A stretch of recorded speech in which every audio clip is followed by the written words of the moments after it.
The point we must remember is that the classification is different here. And hence the creation would also be different. When we come to the 20th chapter, then we'll talk about the different kinds of plays which were performed in ancient India. Nataka, prakarana, ihamriga, etc., etc. I said a few things about them yesterday. The genres actually come into existence because of vritti.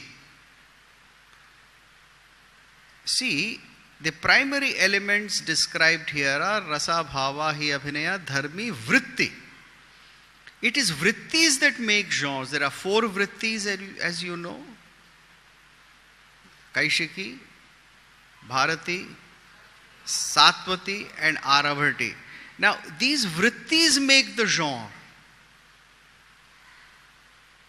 When you look at the Western classification, there are basically 2 or 3 genres: tragedy, comedy, and satyricon, satire. In Greek, satyricon, and in English, satire. Now, it is out of these 3 that they make other combinations, like a black satire or a dark comedy like Shakespeare's Winter Tale and so forth. So, the permanent thing there is the genre. But in the Indian tradition, the genre or the rupak is not basic. Vritti is basic. Natak is natak because it has a dominance, a bahulya of kaishiki vritti. And vrittis, we will explain what vrittis are and how they work. They are the ones that make genres. So, the vrittis made 10 genres at a given period in Indian history of theatre.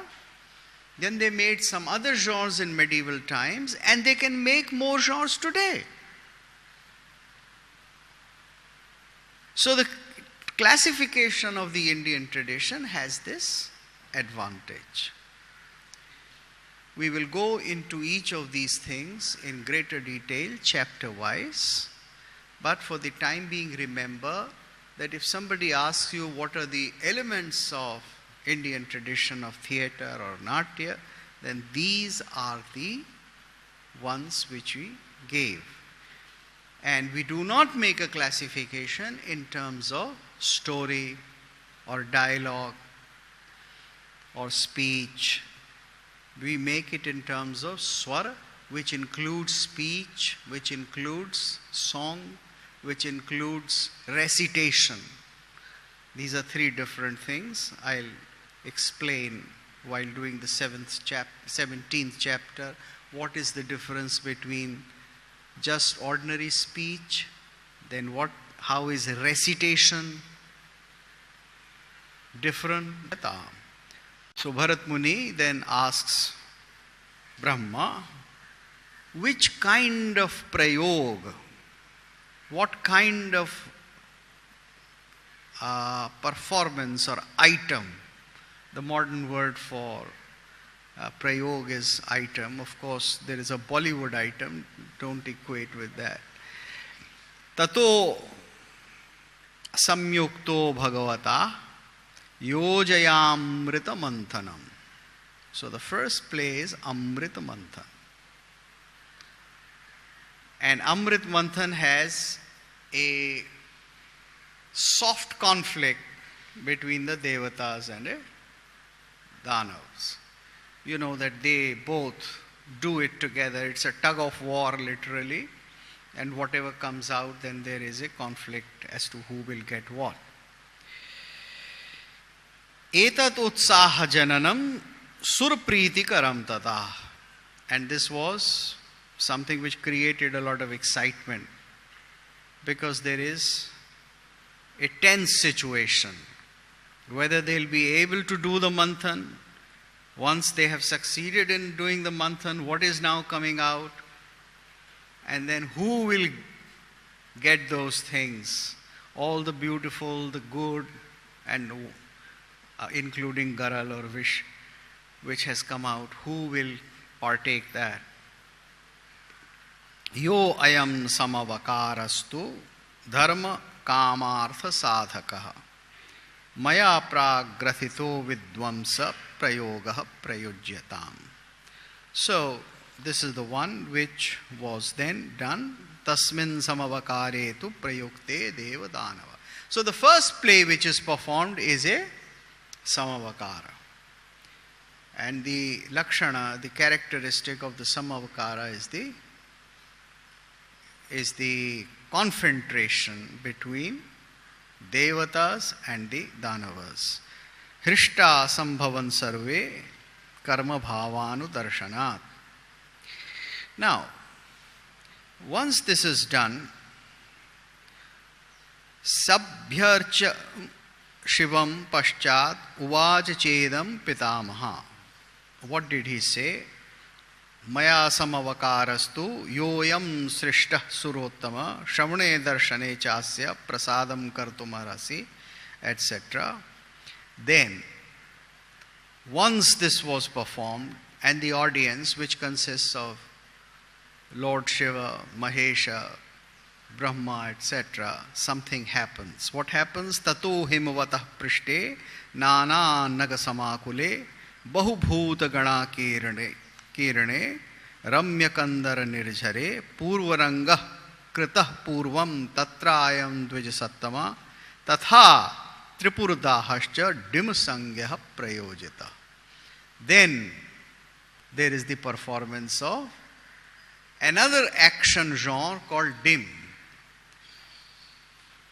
So all these plays which are for the entertainment of gods and anti-gods, suras and danavas are performed. Well, they are performed. Why is something like Abhigyan Shakuntalam or Mrichakatikam, a predecessor of any of these genres, not performed? Because the audience is different. The audience are not manavaha, they are not manushas. The audience are dev and danavas, and so you do a performance specifically for them. Well, that is the practical consideration, but this also indicates that perhaps in the beginning, when plays were performed, when theatre was taking a shape, then this was one of the major issues, the conflict between Sura and Asura. There can be many things said on this and its relation to the Vedic tradition, to the Vedic Yagya, the idea of the Sura and the Asura, and how the Sura and the Asura take up a different shape in the Persian tradition. You know, in the Ahur Mazda concept, the Sur becomes the good and the Asur becomes the good and the Sur becomes the bad. Ahur or Asur, Mazda, Medha, Asur Medha is the good in the Persian tradition. So one can investigate that part of it also and relate it to Natya. But for the present purpose, what we only have to understand is that the earlier Natya is deeply related to the Vedic sacrifice and the Vedic period. Now, what happens is something of more contemporary interest. Tato bhutagana hrishta karma bhavanu kirtanat mahadeva supritaha pitamaha atham abravit. And now Mahadev says something to Brahma. Aho natyamidam samyak tvaya srishtam mahamate yashasya cha shubhartam cha punyam buddhi vivardhanam. Now you can see that in all these adjectives which are being used, they are showing the intellectual power of Natya, not just the entertainment power, buddhi vivardhanam. yashasyam, shubhartham, punyam. So it is sacred, it improves intelligence. All these adjectives are used for natya. And then he says that maya api smritam nrittam sandhya kaleshu nityata nana karana samyuktair angaharair vibhushitam. So he says that seeing all this, maya api smritam nrittam. Seeing this prayoga in which there is different kinds of characterization and dance and music, I am reminded of nritta. Remember something, in the Natya Shastra, there is no technical term nritya. Either it is nritta or it is natya. So natya is with abhinaya. And nritta anga viksheba matram tu. That is moving the body without telling a story, without telling an abhinaya. Because an abhinaya is of a particular event, story, occurrence. Yes, you cannot perform even nritta or anga vikshepanam without a bhava. There will be a bhava. It is impossible. Because by very definition, bhava is to be. It comes from the term bhu, bhava, the term bhava. So, when I am not without an emotion. I am not without a thought. Remember, the word bhava includes thought and emotion both. Very sloppily, people translate bhava as emotion. Shringara bhav, erotic emotion. If you look at yourself, examine yourself, you will see that in your awareness, in your consciousness, there is never an emotion without a thought, and there is never a thought without an emotion. They are always there together, because human beings, when they are being, when they are with a feeling, they are with a thought. And a thought is always something which occurs in self-interest. As a matter of fact, thought is what makes up our self. So when we become free of thought and free of feeling, we become beyond mind, anya manaska, which is the state of a yogi. Right? So remember that bhav is always with thought and feeling. What he is trying to say, that I also perform nritta, which is different from abhinaya. Because at this point we are proceeding towards a description of certain fundamental postures, so to speak, in dance or nritta. So he says that this is the nritta which I had performed, and I remembered it. Maya api smritam nrittam. So here the question arises, if Shiva created dance, if Nataraj is the progenitor of dance, as we all keep saying that dance comes from Nataraj, then how did Nataraj remember it? You can only remember something which you have already, which exists, which is in practice, which you have practiced earlier, or somebody has created earlier. So if Shiva is remembering dance, then dance was there before Shiva created it. Am I wrong? Am I being disrespectful? The verse is before you. Whether it is true or not, I don't know, but it is in Natya Shastra. A fanatic Shaivite may come and grab me and say, no, this is wrong, this is disrespectful. I hope there are no Veer Shaivas sitting here. But just think of it. Veer Shaivas included. That he remembers. So, dance existed. Nritta existed before Shiva had dance. Because he says, I remember dancing it, Nrittam Sandhyakale. That one evening I danced it. And now, to help me and save me from Veer Shaivas, I have the authority of Abhinav Gupta. And what does he say?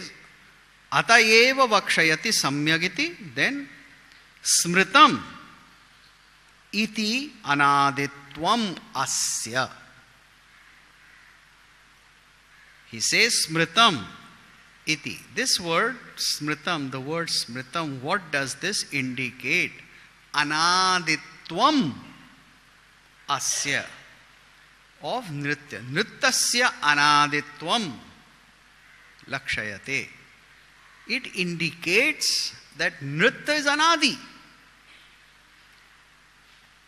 Of course, you can come around and say, yes, nritya is anadi, Shiva is anadi, so Shiva is nitya, etc. Okay, fine. But the fact here is that the art form, nritya, is remembered by Shiva. Anyway, this is important because I do not recall today the mandala, or I didn't study it that closely to recall the mantra, but in Rigved, Indra also dances and creates dance. Right? Now, I'm not trying to argue that Indra is older than Shiva and all that. But historically, in terms of texts, the Indian texts, Rigved being an older text, you also have the tradition of Indra as the progenitor, or if not the progenitor, Indra as the dancer. So, the Vedic tradition has Indra as dancer, and then this Maheshwar tradition, Natya Shastra tradition, has Shiva as dancer. This is something to be remembered. And this will slightly open up your information to include Indra as the dancer in the Rigved.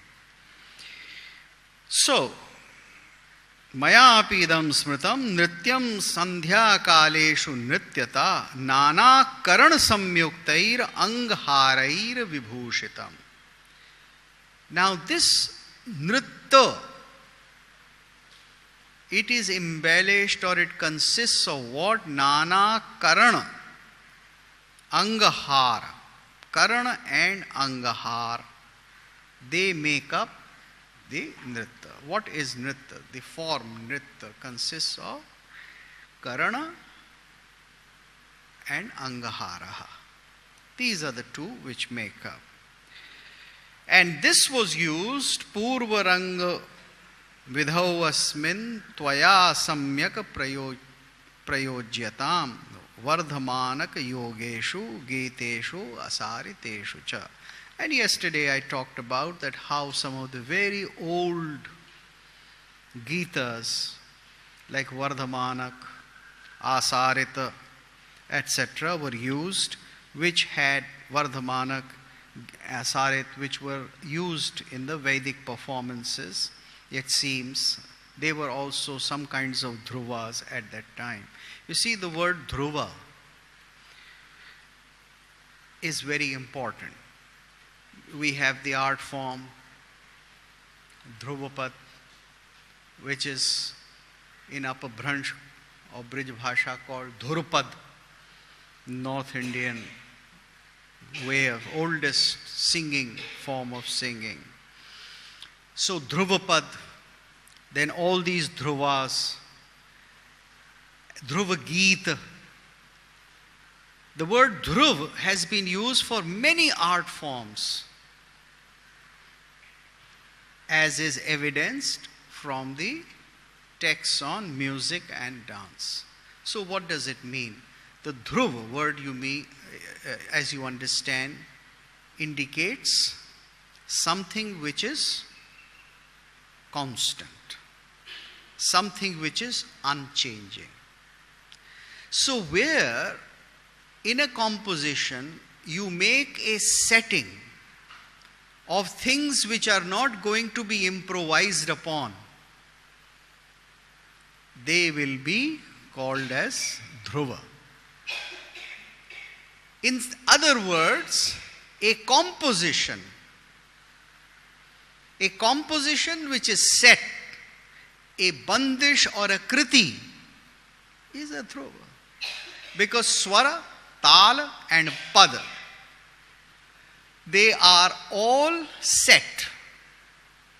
You know what is music? One of the oldest definition of music is swara tal padatmakam.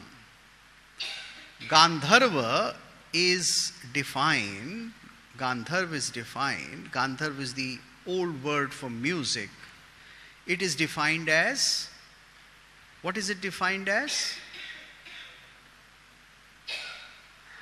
It is, Gandharvam iti tagyeyam swaratala padatmakam. So, swar, tal and pad, these are the three elements. And once in a bandish, 13th and 14th century, when we had the word Dhrupad in description of compositions in music.